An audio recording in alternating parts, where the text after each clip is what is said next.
Good afternoon, country people dem. We glad for meet up una for this side for Equinox Story House. Now chapter 2 for Tori. Number 2 day inside the week. Inside Tori for this afternoon. We go take una. We enter for that side. So for police station, Ketu dem place office for side where they call am say Muyan. Now for that side where they so Commissioner Zimzeng David, he catch some padiman where he own work now for the make fake donkey. Sabi say they want hold the man where two people them from university for Boya, they don't can talk say they so the man, he make them fake attestation. We go talk that palabam for this afternoon. So for Tori 2 for this afternoon. We go take una go for that side. So for Babaju for talk palava some small pikin wey e name na Brian wey na some boy e kill am. Tori wey enter we ear the try for tell we say this padiman sesep na boy wey dey so e get some small shaking. We go tell una that chapter this afternoon for that side. So for Babaju. Now so too we go take una we talk this palava for man to man talk. Sabi say since this morning time Chief Dr. Joseph Diongute, he don't also continue for meet up with people them, and Sabi say just now one people them, he meet up he don't meet up with even big man, big lawyer, Barrister Akere Muna, where he says na big lawyer man for country. Plenty other Tori they don't go see inside Tori for this afternoon, plus Guardian Post newspaper where he dey outside. Big part of it tell we say team them wey they know the time fine anyhow e di waka sabi say the team they go so for 4-1-1. I say team them wey you know time well sabi say as wey e di waka e must to the 4-1-1 for road. Now Leonard Yumbem for that side for Mbem village in one subdivision for Northwest. Now SSF send we big part of for this afternoon. I dey turn back small time.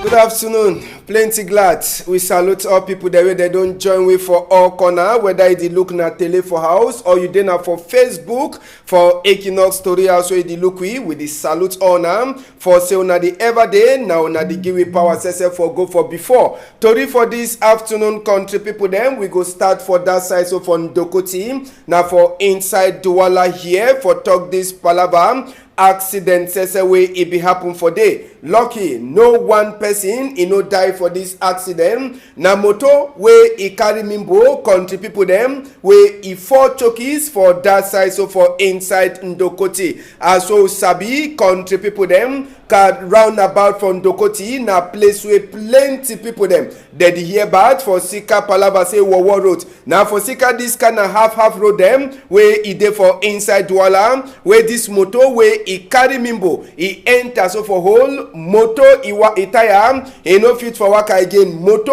e be almost on both sides for one corner only for Sika this kind of Wowo road them. Sabi say Douala just now na town way all man e dey cry all corner way pass for inside Douala here. Na so palava for Wowo road country people them. Na the Wowo road too for that side. So for Ndokoti e make this motor way e carry mimbo on top his skin wey no be there as well the motor e fall for one side. Lucky say na different motor sese wey be there for corner e come for cantana for corner for break the motor or for wey jam so that the motor e no go fall plus mimbo wey e be carry and so for inside them. Sabi say people that don't complain plenty time on top this Wowo road and the plenty hold them where they full up for that side. So for roundabout for Ndokoti but sote today na the same thing they dem. So na for Sika why this motor sese small so mimbo wey e dey for inside all e for fall only for Sika the kind of road them wey e dey for inside Douala here.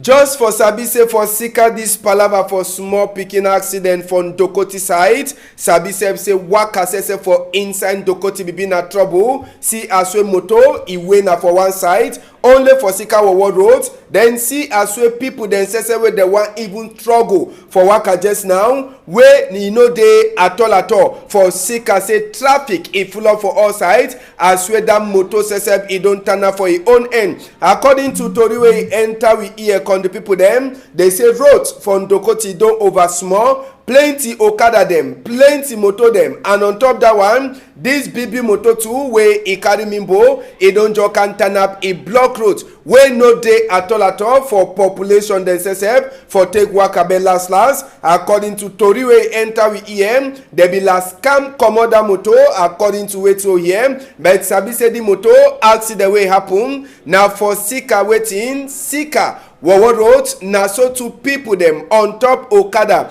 even one dem say for inside motor wey no be there at all.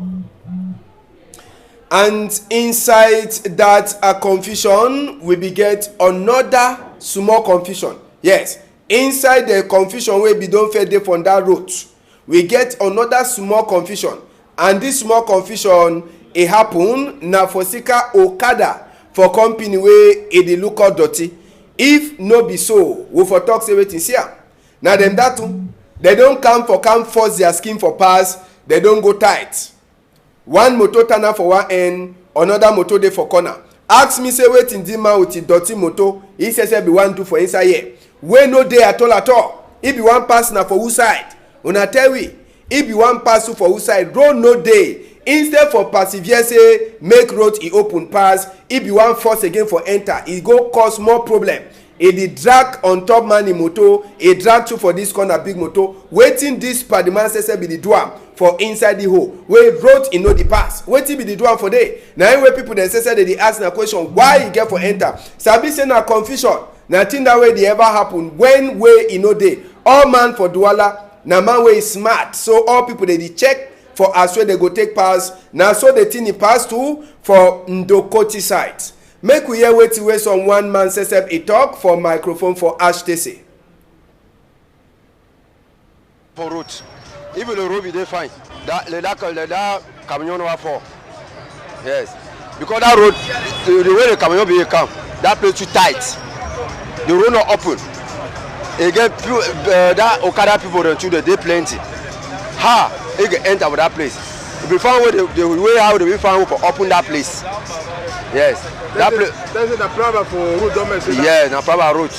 We no open that place. We no government to see how that road that place dey. Some places don't die. No man not die, no man not wound. Yeah, thank God for that one. Yes. Me government look and see for help too. Yes, now person that for Siphon Dokoti they talk on top this palaver. As well, therefore on top chapter for roads, we go continue for roads. For talk saying yeah, then say where they dey so they the local road for say make accidents it no happen. Them say they be there for roads. Now road is national number 3 for Komot Douala so they land for that side so for Yawende. Control it be there now for side for a day or so country people them when yeah then say where they the look out as well motor them they the run with the plenty speed. Them say they be there on top control as well we say will be enter inside we own motor for the follow the motor then for back we be go right for that side say where they call am say subum as well as sabi or they call am inside this national road number 3 so now them that yeah then say where they control road them be there for road for do this palaver for road control sabi say they be check all motor them one day where their tire you know they find one day where they run with the plenty speed and even one them two a day so they book them for motor e no dey complete so na they kind of work that way this near them wey dey the local road them say they be struggle for look am according to wetin wey the big people dem say for near them wey dey the local road they talk for we microphone country people them according to them they say on top this control wey they be the make am they say if no be na so they be come for can make control for the place where they turn up therefore don success say accident if for don happen for on top that palava na so too they try for tell we say this control wey they make am no be na new one na the number 3 round is where they turn back for try for see as we motor them where they waka for road they waka fine. As so don't talk one of the main thing the way they look inside now for say make motor they no overdrawn with plenty speed. For say can say anyone where they catch out plenty speed and one way it carry plenty cargo them whether na for up or for down now so today the break am. So we be get the big people them where they try for tell we say the only problem where they meet up on top this control where they be make now say plenty motor them tire them they don't hold and even one the day where they be the one drawn with the speed where they catch them. So apart from that one they try for sensitize even the people there they work for road say may they try for look out all thing as way it dey happen. Inside that control where they be the make so for a day they be cash some motor where they don't thief am. Yes, they be cash some motor where they don't thief am. Now for that side, so for inside near them office, for that side for a day. Motor one at the CM so now motor where they so they don't thief am for some workplace. And according to a person where it be get the motor he talk say driver be park motor for side they ever park am. Only for them for wake up for morning time they want come motor no day. But for sick I say they connect motor for GPS. The man he be fit for cut the motor say make no work am. Now so too he call near them for that side for a day. So now where they turn as well this road control they happen. Now so too they near them for that side so for a day they turn hold this motor where they don't thief am. If no be so wait for the talk now say they don't thief the motor for some work people them. As we road control system it be dey happen so now near them where they put hand on top this palava for road. We go take una so continue for talk chapter them for roads. We go land for place where they call them say Kumba. Na Kas Kumba that. Yes, na signboard that for corner road. As where you dey for Kumba side, for Boya road side. Now the road it never so change. Country people them. Sabi say we don the talk on top this palava for roads for Kas Kumba wey na for year. We picking themselves say they waka go for school. But when you see as where the road it don't the road it don't rot in. You say you go the ask question whether picking them they pass on top this road for even go school. Now the road that as soon as the CM no nothing. It never so change on top that road for Kas Kumba and now for they were picking the waka go school. Go Oga SDO if you don't promise say before school go start better for Kumba they go fix this road but sorted today that road for Kas Kumba it don't only the war the go and now only for some one place where the road don't chakara so con the people them where it make them picking the way they dey school just now for Kas Kumba them say they know the fit for waka on top that road for enter for inside school. Sabi say Kas Kumba na school for Ngomna and a Cameroon College for Arts and Science. We go remind you now say the same that road time where SDO Chamberlain Ntundong it be the make waka for see as school they don't start. It be reach for year. In motor no be waka. It come up for motor waka now with foot before he go Kas Kumba. Now the road this no nothing never change. Tundong to say make motor no enter for here it tight. So he prefer for waka with foot. And so today that road they never fix am. We dey just remind you now. Say time will be the turn he be reach for this same place. He no be enter with motor. He say make motor no go tight for inside. So all people they come up for here. Waka with your foot tiptoe for corner before they enter for Kas Kumba and he be promise say go fix this road but sorted today the road is also day as well a day. We go take una we remain for inside Kumba. Oga Victor Nkelengo you sabi the road na for Tavern the road a day for people there they sabi Kumba fine. Tavern they lock people them be in a place. Now better work this way they get for the do and than for the lock be in a place and for that side for Kumba. You understand? Now boy they say where they define their 11 francs, 25 francs. Now them now they go find stone them for can cover road. Now road this way they be don't fair put quota. Quota no even make 2 years quota chakara. Instead for say you concentrate for the lock people them be in a place, for the cash people then do some kind of thing. Now work this like a governor delegate where you say you get for the door. So people then say they talk say the road is too much. We go finish chapter for road just now. We take una go for that side so for Munya. We go come up Kumba we come for inside Boya. we enter for police station for that side, so for Munya country people them. For there, now where they catch some padiman way it make fake donkey. Yes. Now go to their office and that. Now go to them office for inside Munya for Boya country people them. Now that my way we wear red, we wear white, red, all kind of mixture them for his skin. You see, big commissioner Zimsing David now SSF pick this padiman. And why they pick the padiman be check say they pick it for sick say they be cash flash for inside bag. Lie. Inside that flash, fake donkey they be dey. And according to way commissioner for Munya police, he talk for we. He tell we say this padiman to complain the day they don't come for an office where it make fake donkey, fake attestation. He give am for picking them. Picking them just now, they don't come out, they can't show the attestation when are fake. Now for them way they put complaint on top the palava, then commissioner for that side for Munya police station where they call it Zimsing David. He says he last hold the padiman. Padiman they explain, say they saw the book, the flash, no be na me I get am, no be na me I do no anything. They talk say you fair get complaint for year and you sabi that one. So the man there with to them for that side for Munya where the cash way he get fake donkey them and he don't make fake donkey them. Make we hear where the padiman say get for talk whether na true or na lie. Make we hear it. Pana Mike, in number 7 day, he go write concours 2017. So they don't join army. He did around it. A serious ban.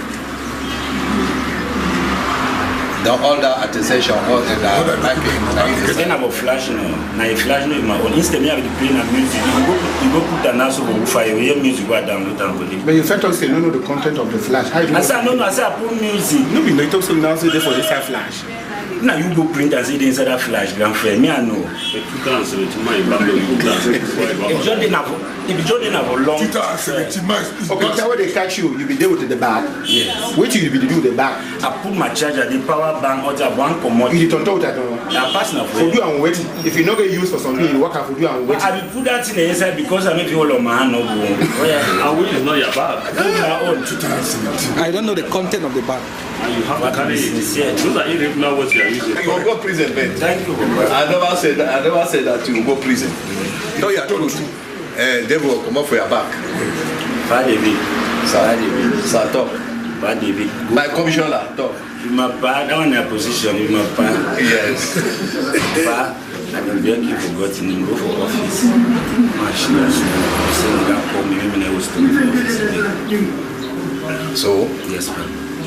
Country people them na one that for that side for Munya na Munya police station that way they hold some padiman we don't make fake donkey them. He give them for picking them. One day they go register say for university for Boya. So one they don't can report. So now last they pick the man for that side so for Munya police station. We go take una enter now so for West region now for that side so for Babaju. Now for talk on top this arraignment now some small picking where they call him say Brian according to Tori we enter for we EM. They do already put the picking 6 feet as so now go see him for side where they bury that picking. They say this picking nine that na some small picking where na some padiman sesep he killed this picking. As so now they see people they cry so plenty for that side so for inside Babaju. Waiting it happen. That boy where they say na he kill the picking, he did try for talk say na the papa for the picking initiative for something where he did chop his soya for backside.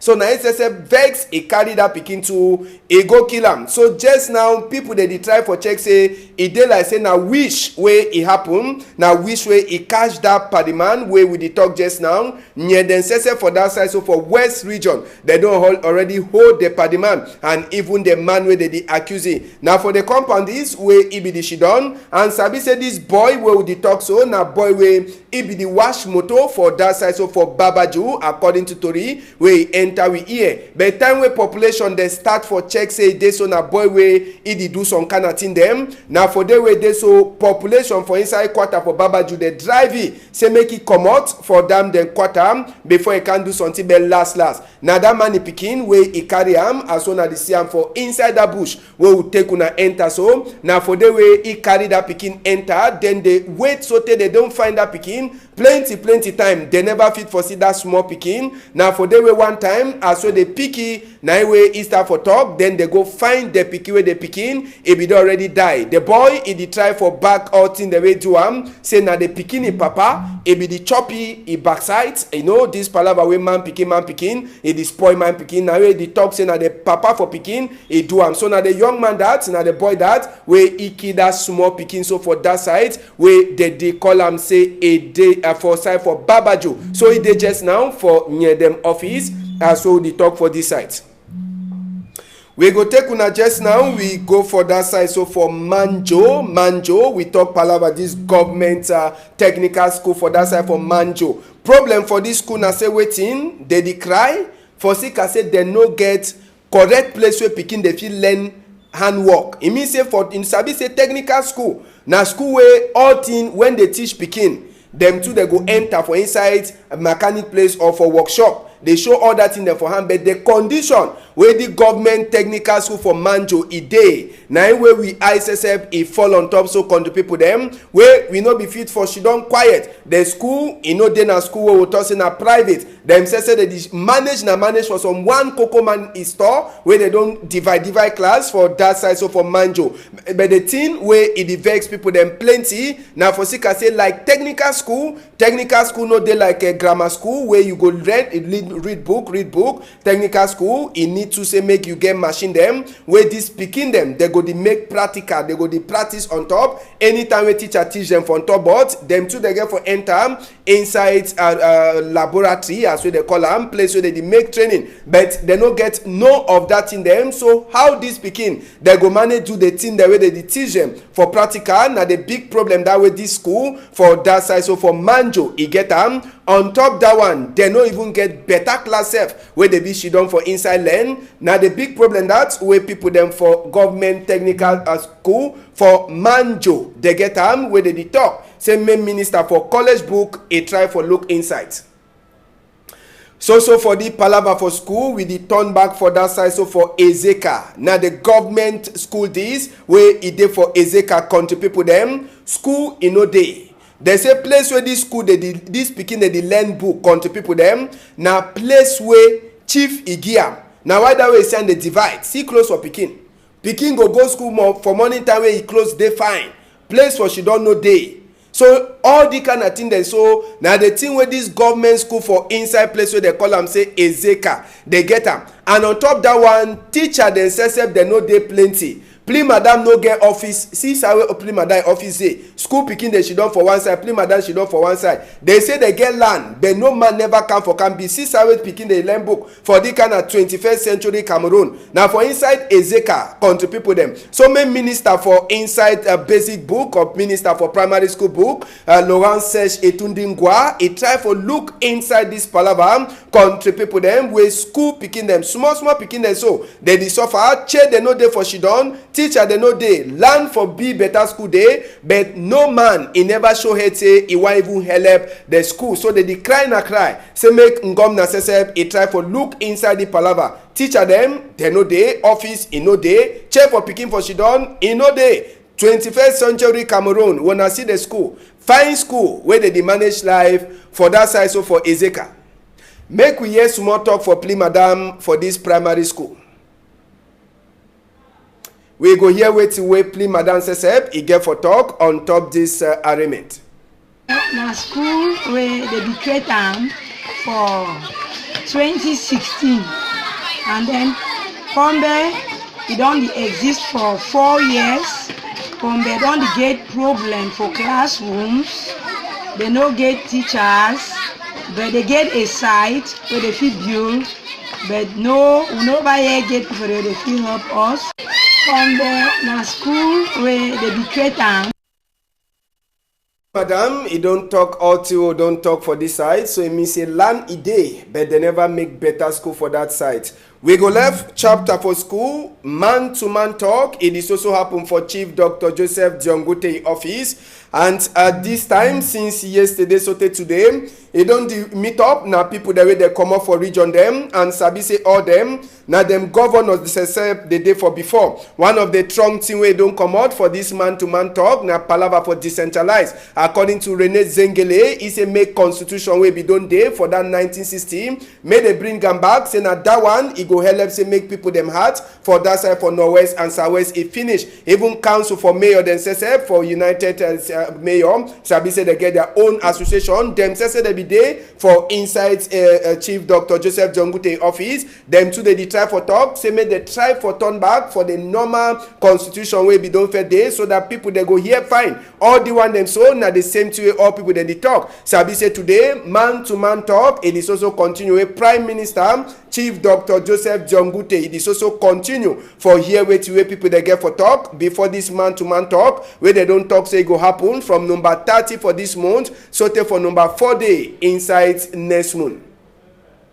Just for sabi say this man-to-man talk to the happen for outside. Delegation from Gomnam, a day too for outside. And them too, they do their work. You get group where they day for London, where they don't meet up some of the people them for that side for London. But plenty people them, they try for talk say for Queen Elizabeth country. They get some of the people them, where them too, they talk, where people them for Northwest and Southwest, they hear them. It they like say they never meet up them. Nothing that way people them for that side, they vex. Sabi say we get even Senator Mbelamuki Charles and even other big people them. Professor Ofi Chinje Milo, we all them they did for that side, so we they call them say Queen Elizabeth country. Belamuki, it be meet up people then for outside for try for talk on top this palaver as well them too they get their own solution where they go bring them back for country. Say now they think this way, these people them they want them. We left that chapter for man-to-man talk. Sabi say as well the chapter this also happen. Thing that they happen for ground zero as well they call them for Northwest. The one na village where they call them same Bangsu. Now for inside Combo for Bui where a uniform people they attack one of the places where the boy they she done today where they don't come out gun them for their hand. Sabi say plenty of the boy then to the day where uniform people they be shoot them as well they be attack place where they she done. Now even Okada that where they meet up and for inside the place. Sabi say the one it happen now from Bangsu village for inside Combo for Bui division where they catch all the plenty gun them and even cartridge where they there as well they see them. And according to Tori we enter we here they tell we say this attack will be happen operation for uniform people them for inside Bangsu village. He left at least 2 or 3 of that boy there where they sleep straight for that side as we gone it be the halam and even this popcorn even this Okada where they meet up. For place where they call them to say Mbanga, now a big commissioner for Nyedem office for side from Mbanga too, where he make operation for side where they call them say Ediki, for side where some of the boy them too they she done. Now they back then that where they go meet up and even that small way they like a computer and this small phone them and cartridge where they meet up now for place where they call them say Mbanga where they cash all the one them even come as where they see them where the boy them uniform people them big commander for Mbanga Nyedem office. Now he says he be make this operation with a uniform people them for side from Mbanga. According to Toriwe enter with EM for inside this operation where Nyedem from Mbanga side they make them. They say they catch 2 of the boy them. Then the rest of the boy them too they be run for that side. So for inside Ediki. Apart from that cargo them even shaker should be there as well they show we small automatic case to where they make an for house and even the other one when now for hunt be for inside bush. Now some of the things that way they so near them for side from Banga too they catch them on top operation way they make them for that side so for inside Ediki.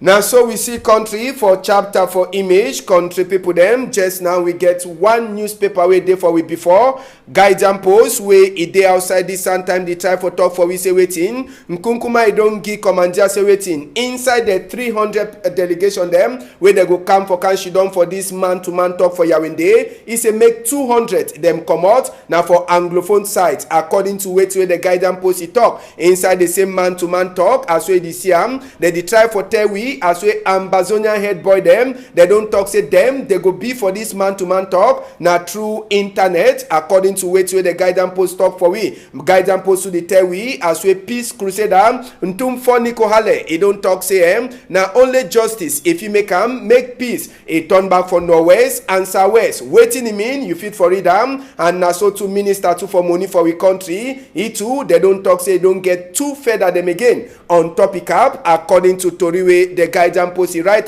plenty other Tori there if you for read inside the Guidance Post newspaper where it day outside this afternoon. Now, so we see country for this afternoon, country people them. Before we come out, we want to say happy born day for N. Teres Nganku for that side, so for Boya, where he don't get another born a day today, another year for glad, another year. Now today with the Bonnie, born day SSF, N. Teres Nganku, where he don't get born day today. So they talk happy born day for you for N. Teres Nganku for that side, so for Boya. Big thank you for Severin Chumbang. Thank you to Plenty Ledu, thank you Malis and even Nadine. Me, I go surely turn back for you for some time. Me if all thing work fine. On a whole I'm tight for outside.